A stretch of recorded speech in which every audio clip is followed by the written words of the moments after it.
नमस्कार दोस्तों। इस वीडियो में अपन लोग एक मॉडल टेस्ट पेपर है व्याकरण से संबंधित, उसका अपन सॉल्यूशन करेंगे। तो आज का अपना पहला प्रश्न है कि उच्चारण के आधार पर स्वरों के भेद कितने होते हैं। तो देखिए, दो तीन तरीके से ये प्रश्न आता है। अगर सिर्फ उच्चारण के आधार पर अपन को स्वरों के भेद पूछे तो ध्यान रखना तीन होते हैं: ह्रस्व, दीर्घ और प्लुत। वैसे स्वरों के भेद पूछे तो उच्चारण के आधार पर, फिर जीवा की क्रियाशीलता के आधार पर, फिर अगर देखा जाए तो मुखाकृति के आधार पर, और फिर उसके बाद में अगर देखा जाए तो उच्चारण स्थान के आधार पर, इस प्रकार से अलग अलग होता है। और एक उच्चारण स्थान के आधार पर पूछे तो 6 भेद होते हैं, जैसे कंठे, तालव्य, मूर्धन्य, ओष्ठे, कंठ तालव्य, कंठोष्ठे। इस प्रकार से थोड़ा सा ध्यान देना किस प्रकार से पूछे। एघोष वर्ण कौन सा है इनमें, तो ध्यान दीजिएगा। एघोष होता है प्रत्येक वर्ग का पहला और दूसरा। सघोष होता है प्रत्येक वर्ग का तीसरा, चौथा और पांचवा। तो ये तीसरा है, ये भी तीसरा है, ये पहला है। तो इसका मतलब एघोष वर्ण यही है, ये चौथा आ जाता है। कौन सा विकल्प गलत है, तो इसमें एक गलत विकल्प का चयन करना है। तो घ महाप्राण और सघोष होता है, यानी कै, ख, ग, घ और घ, ये तो सही है।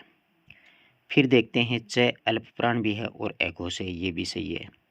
घ महाप्राण भी है, एघोष भी है, सही है। ब महाप्राण भी है, सघोष, मतलब सभी हैं इसमें। ठीक है, थोड़ा सा मिसप्रिंट हो गया है। निम्न में से किस विकल्प में विदेश यानी विदेशी भाषा का शब्द है, तो देखते कर देना चाहिए। ऐसे तो रेल दिख रहा है ना अपन को, जबकि नगर, रात, घर ये सारे अपने ही हैं। निम्न में से किस विकल्प में सभी शब्द तत्सम है, तत्सम है सभी। तो आज का अद्य, आधे का अर्ध, अंधेरा का अंधकार, आगे का अग्र, सभी शब्द तत्सम है ना। फिर इसी प्रकार से तत्सम तद्भव शब्दों में कौन सा जोड़ा सही नहीं है, तो शाली का शयाली, देवर का द्विवर, भोजाई के भद्रजाया, भांजा का भागन्य होता है। ठीक है, 4 नंबर ऑप्शन सही है। गोरा गाय रोज 5 किलो दूध देती है। एक पर्टिकुलर गाय का नाम आ जाए तो ध्यान रखना व्यक्तिवाचक संज्ञा ही होती है। कई विद्वान इसी में भी जाति कर देते हैं, जबकि वो गलत है। शायद कमरे में कोई छिपा है, तो शायद वगैरह कोई कुछ किसी ऐसे शब्द आ जाते हैं तो अनिश्चितता का बोध हो जाता है, अनिश्चयवाचक सर्वनाम। किस वाक्य में विधेयवादी विशेषण है। विधेय और उद्देश्य विशेषण के प्रयोग के आधार पर 2 भेद होते हैं। तो विधेयवादी विशेषण वो होता है जिसमें बाद में विशेषता बताई जाती है। जैसे पहला वाक्य देखो, होनहार राम इस बार प्रथम स्थान आएगा, तो राम की विशेषता पहले आ गई इसमें। मैं बहुत छोटे मकान में रहता हूँ, मकान की विशेषता है वो पहले आ गई। उसका खेत बहुत बड़ा है, खेत की विशेषता बाद में आ रही है। इसका मतलब यही उत्तर इसमें सही होगा। ठीक है, मुझे कुछ चाहिए, इस वाक्य में अनिश्चयवाचक परिमाणवाचक देखना अपन को विशेषण है। मुझे कुछ, अब यहाँ पर कुछ दर्जन, इनको आप गिन सकते हो, नहीं होगा। लाख रुपए गिन सकते हो, सवा ये भी गिन सकते हो। दूध है ना, इसको नापा या तोला जाता है। सही उत्तर यही होगा। सकर्मक क्रिया आप लोगों को सभी को पता है, तो क्या लगा करके देख लेना। क्या हंसना, कोई उत्तर नहीं निकलेगा। खाना में सही है, सोना, चलना ये है। सकर्मक क्रिया यही है। राम ने श्याम को पुस्तक दी, क्या और किसको, इन दोनों शब्दों का अगर आपको उत्तर एक ही वाक्य में मिलता है तो द्विकर्मक क्रिया होती है। राम ने किसको, श्याम को क्या दी, पुस्तक दी, मतलब द्विकर्मक क्रिया। हिमा दास बहुत तेज दौड़ती है, मतलब दौड़ने का उसका तरीका देखो। इसका मतलब रीतिवाचक क्रिया विशेषण है। कौन सा है, रीतिवाचक। सुंदरी शब्द का स्त्रीलिंग, इसमें थोड़ा सा मिसप्रिंट है। सुंदरी का स्त्रीलिंग, सुंदर शब्द का, सॉरी, सुंदर का स्त्रीलिंग जो शब्द है वो सुंदरी होता है। इसका भाववाचक जो रूप होता है वो सौंदर्य होता है, और सुंदरता भी हो सकता है, जबकि यहाँ पर सही उत्तर सुंदरी होगा। गुरु का बहुवचन रूप, ये 1-2 प्रश्न पक्के आएंगे रीट परीक्षा में। गुरु का बहुवचन रूप होता है गुरुजन। रमेश, शायद रमेश कल चेन्नई गया होगा।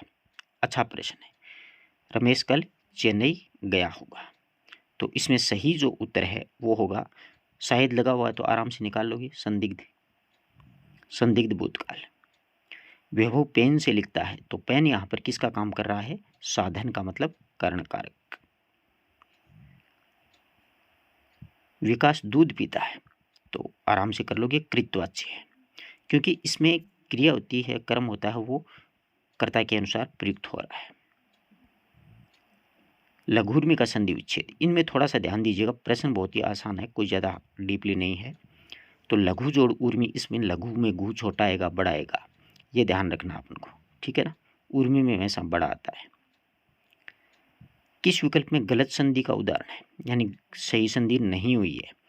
जल जोड़ उर्मी, जलोर्मी, गंगा जोड़ उर्मी, गंगोर्मी, सूर्य जोड़ उष्मा, सूर्योष्मा, आत्मा जोड़ उपसर्ग है, अगला शब्द उत्सर्ग नहीं है। बहुत ही शानदार ऑप्शन है, ऐसे ऑप्शन परीक्षाओं में अपने लिए घातक साबित हो जाते हैं। स्वैच्छिक में संधि कौन सी है, अच्छा प्रश्न है। स्वैच्छिक में संधि है वृद्धि संधि, स्व जोड़ ऐच्छिक, क्या हो जाएगा, स्व जोड़ ऐच्छिक, ठीक है। पतंजलि का संधि विच्छेद होता है पतत जोड़ अंजलि, क्या होता है, पतत जोड़ अंजलि।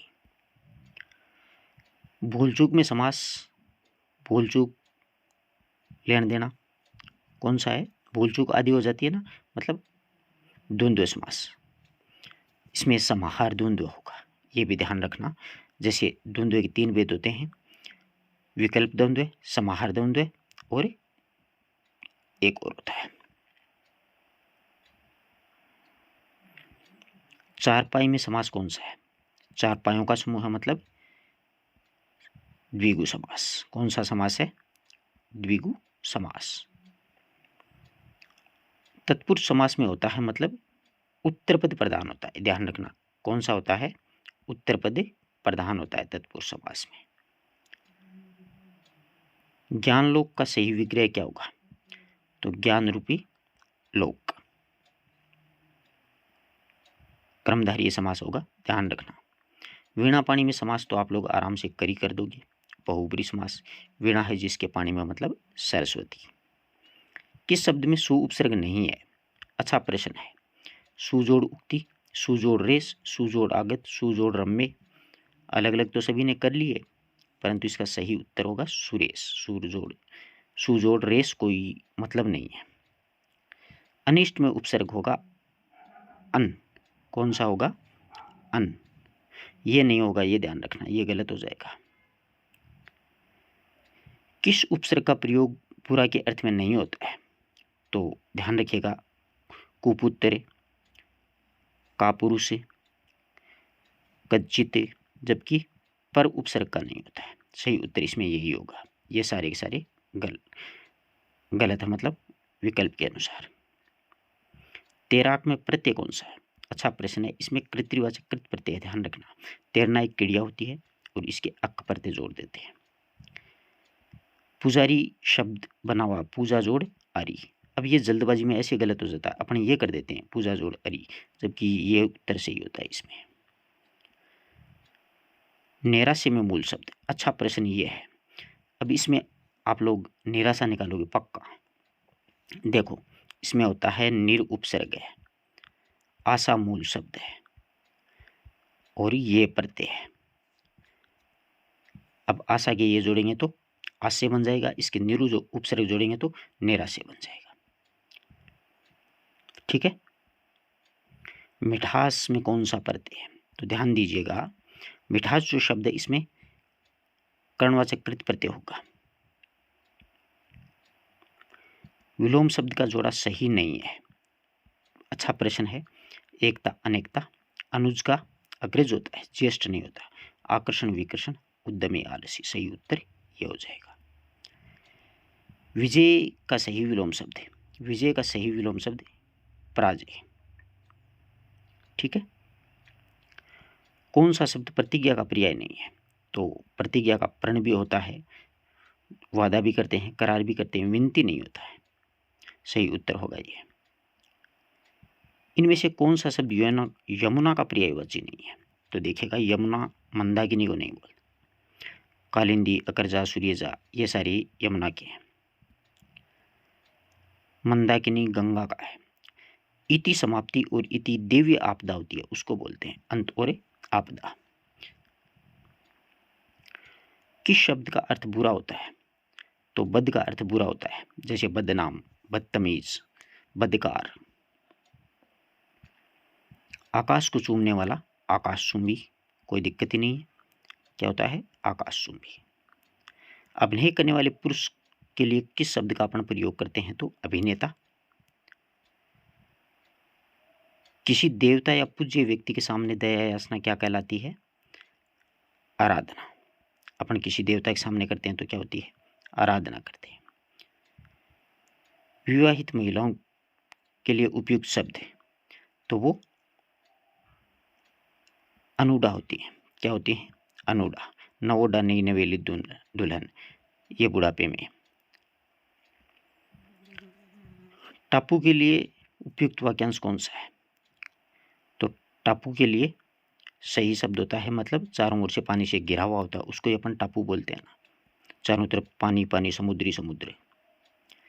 शांतिलाल सरपंच का चुनाव नहीं लड़ेगा, अर्थ के आधार पर यह किस प्रकार का वाक्य है? मतलब निषेध है, मनाही है। संयुक्त वाक्य कितने भेद होते हैं? इसके संयुक्त वाक्य के 4 भेद होते हैं, संज्ञाश्रित, विशेषणाश्रित, क्रियाश्रित, क्रिया विशेषणाश्रित। ईश्वर करे इस बार आप रीट में आपका चयन हो जाए, मतलब ये किस प्रकार का वाक्य है? संकेत भी नहीं है, विधिवाचक भी नहीं है, प्रश्नवाचक भी नहीं है, जबकि ये इच्छा है, मेरी ये हार्दिक इच्छा है कि आप सभी का सिलेक्शन हो जाए। मैं प्रातःकाल किस में पढ़ता हूँ, किस प्रकार की अशुद्धि है? अनावश्यक शब्द जोड़ रखे हैं इसमें, समय का कोई मतलब भी नहीं है। मैं प्रातःकाल पढ़ता हूँ या घूमता हूँ, अशुद्ध वाक्य। इसमें से मतलब शुद्ध वाक्य अपने को, न्यायाधीश ने अपराधी को दंड की सजा दी, ये तो कोई मतलब नहीं है। सही से इसमें आके है किसी आदमी को भेज दो, यानी किसी आदमी को भेज दो, थोड़ी सी ठंडी बर्फ लाओ, बर्फ ठंडी होती है, मुझे दुख है कि मैं आ नहीं सका। गाड़ी हिचकोले खाती हुई चल रही है, यह किस प्रकार का पदबंध है? यह है क्रिया पदबंध है, यानी चलना क्रिया कर रही है ना वो। कश्मीर से कन्याकुमारी तक भारत, इसमें है संज्ञाश्रित, संज्ञा पदबंध है। आसमान टूटना मुहावरे का अर्थ होता है विपत्ति आना। क्या होता है? विपत्ति आना। निम्न में से किस क्रम में मुहावरे का सही अर्थ नहीं है? तो अंगूठा दिखाना, शाबाशी देना, यही नहीं है, बल्कि फूले ने समाना बहुत खुशी, 19-20 का अंतर, थोड़ा बहुत अंतर, ईंट का जवाब पत्थर से देना, तो यही इसमें सही है। इमली के पात पर दंड पेलना, लोकोक्ति का अर्थ क्या होता है? तो अपना नुकसान स्वयं करना। वह मक्खन जिसे गिलहरी में रखा जाता हो उसको क्या कहते हैं? ये राजस्थानी शब्द हैं, कई बार परीक्षा में पूछ ले जाते हैं। लूनियो। राजस्थान की मापतोल में 1 मन कितने किलो का होता है? 40 किलो का होता है, ध्यान रखना इस बात का भी। इस प्रकार के 1-2 प्रश्न टिका देगा अगला परीक्षा में। यह गद्यांश है, मतलब उत्कर्ष का विलोम शब्द पूछा अपन को तो अपकर्ष हो जाएगा। फिर तिरस्कार शब्द में संधि, विसर्ग संधि, तिरह जोड़ कार, क्या हो जाएगी? तिरह जोड़ कार। हीन भावना में समास कौन सा है? हीन रूपी भावना मतलब कर्मधारय समास। छात्रों को व्याकरण के नियमों की जानकारी किस प्रकार के शिक्षण से सरलता से दी जा सकती है? तो गद्य शिक्षण के माध्यम से सरलता से दी जा सकती है। पद्य शिक्षण में व्याकरण नहीं होता है, उपयुक्त दोनों भी नहीं होता है, कई बार ये कर देते हैं अपन लोग, जबकि ये गलत है। अधिगम की विशेषता, अधिगम का मतलब सीखना होता है, सीखना मतलब ज्ञान प्राप्त करना ही अधिगम कहलाता है। पाठ योजना कितने प्रकार की होती है? तो पाठ योजना 3 प्रकार की होती है, गद्य, पद्य और व्याकरण। उच्च प्राथमिक स्तर पर बहुभाषिक कक्षा में बच्चों की भाषा किस प्रकार की होती है? तो भाषा के लिए उनकी एक मतलब समस्या ही होती है, वो नहीं समझ पाते हैं, जबकि मातृभाषा में उनको पढ़ाना पड़ता है। किस विधि में अन्य भाषा का मातृभाषा में अनुवाद करके व्याकरण की शिक्षा है वो दी जाती है? तो इसका सही उत्तर होगा अपने लिए व्याकरण अनुवाद विधि, यानी अनुवाद कर दिया जाता है बच्चे की मातृभाषा में। महात्मा गांधी की बुनियादी शिक्षा प्रणाली किस विधि पर आधारित थी? तो यह समवाय विधि पर आधारित थी।